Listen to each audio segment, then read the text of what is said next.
Hello बच्चों, आज मैं रसायन विज्ञान के प्रथम चैप्टर जो हमारे चैप्टर का नाम है हमारे आसपास के पदार्थ में हम लोग जो कल लास्ट वीडियो बनाए थे उसके आगे कंटिन्यू कर रहे हैं पदार्थों के अभिलाक्षणिक गुण के बारे में। तो हमने एक गुण बताया था और वह गुण क्या था कि पदार्थ में क्या पाया जाता है। पदार्थ के गुण में हमने पहला क्या बताया था बच्चों कि पदार्थ के कण पदार्थ पदार्थ जो हैं कणों से मिल करके बने होते हैं। किससे बताया था? पदार्थ के कण सूक्ष्म कणों से मिल करके बने होते हैं और उन कणों के मध्य में रिक्त स्थान होता है। ये बात हमने बताया था ना, उन कणों के मध्य में क्या होता है? रिक्त स्थान होता था, ये बताया था। तो पदार्थ के कण जब आपस में मिलते हैं तो वे आपस में क्या होते हैं? देखिए ऐसे सटे होते हैं। क्या होते हैं? सटे होते हैं। तो आप कितना भी उनको सटा दीजिए, देखिए बहुत एकदम एडजस्ट कर दीजिए, पदार्थ के कणों के मध्य में कुछ न कुछ स्थान देखने को मिलेगा। तो ये जो रिक्त स्थान है पदार्थ में, ये जो रिक्त स्थान है जहां मार्कर मैंने रखा है, इस रिक्त स्थान को अंतर आणविक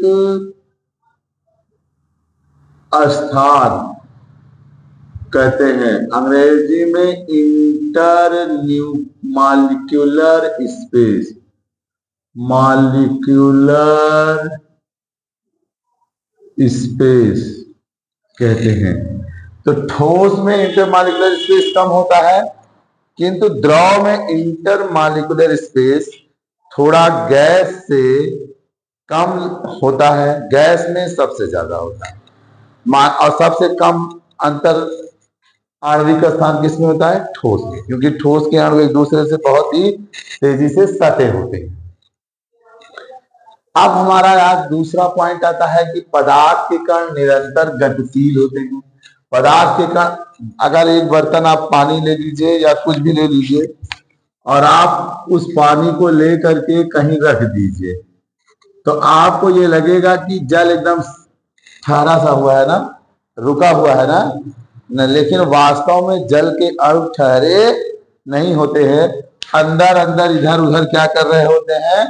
गति कर रहे होते हैं। मान लीजिए जल का एक अणु है, यहाँ है, इधर भी जाता, इधर भी जाता, इधर भी जा सकता, इधर भी, इधर भी, किसी भी दिशा में वह जा सकता है। तो अनियमित रूप से, ये यूं कह लें, उसमें पदार्थ के अणु आपस में कैसे मूवमेंट करते हैं, कैसे गति करते हैं? अनियमित रूप से। सुना है गाना, इधर चला मैं उधर चला। तो जल मतलब पदार्थ के कण भी ऐसे ही कहते रहते हैं। कभी मैं इधर चला, इधर चला, इधर चला, इधर चला, उधर चला, कहीं भी चला। समझ में आया ना? तो इस तरह के गति को अनियमित गति कहते हैं। क्या कहते हैं? और इनमें गति होती क्यों है, यह भी प्रश्न आता है।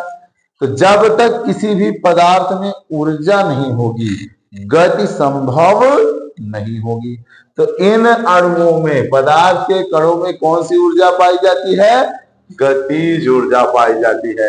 और गतिज ऊर्जा के कारण ही पदार्थ के कण सदैव और सदैव क्या करते रहते हैं? अनियमित दिशा में गति करते रहते हैं। अनियमित दिशा में गति करते रहते हैं। ठोस के अणु तो खूब सटे हैं, वो गति तो नहीं कर सकते, लेकिन हाँ, ठोस के अणुओं में भी क्या होता है? वाइब्रेशन होता है। समझ में आया? ठोस के अणुओं में भी क्या होता है? वाइब्रेशन होता है। अब आता है कि अगर हम पदार्थ के अणुओं की ऊर्जा बढ़ा दें, यदि हम इसको गर्म कर दें, क्या कर दें? गर्म करें, तो पदार्थ के अणुओं की गतिज ऊर्जा क्या होती है? बढ़ जाती है। पानी खौलने लगता है, देखा है ना आप लोग? तो पदार्थ के अणुओं की गतिज ऊर्जा, ताप बढ़ाने पर अणुओं की गतिज ऊर्जा भी क्या होती है? बढ़ जाती है। गतिज ऊर्जा की मात्रा पदार्थ के अवस्था पर निर्भर करता है। सबसे ज्यादा गतिज ऊर्जा किसकी होती है? गैस की। गैस के अणुओं की गतिज ऊर्जा सबसे अधिक होती है, इसी कारण वो इधर उधर हर दिशा में क्या करते रहते हैं, गति करते रहते हैं। पदार्थ के कण अपने आप एक दूसरे के साथ अंतः मिश्रित हो जाते हैं। जैसे अभी आप यहाँ सिगरेट जलाइए तो यहाँ पर गैस के अणु है ना, लेकिन जब आप सिगरेट जलाएंगे तो उसका धुआं निकलता है कि नहीं निकलता है, तो वह धुआं कहाँ मिल जाता है, इसी गैस के अणुओं में मिल जाता है, नहीं मिल जाता है।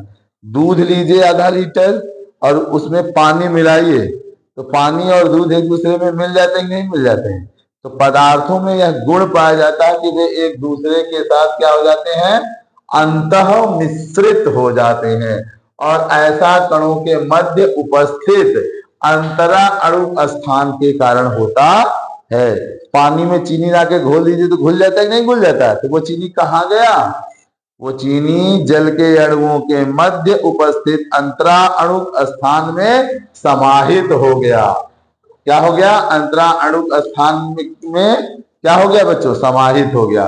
पदार्थ के कण अधिक सांद्रता से कम सांद्रता की ओर गमन करते हैं, ठीक, तब इस गमन को हम विसरण कहते हैं, या इस क्रिया को हम क्या कहते हैं, विसरण कहते हैं। जैसे आप एक घर में अगरबत्ती जले तो दूसरे घर में अगरबत्ती की महक पहुंच जाती है ना, यह क्रिया क्या कहलाती है, विसरण कहलाती है।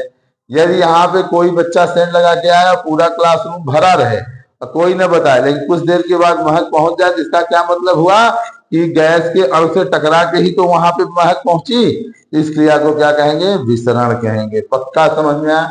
और यह भी लिखा है पदार्थ के कणों की दिशा अनियमित होती है।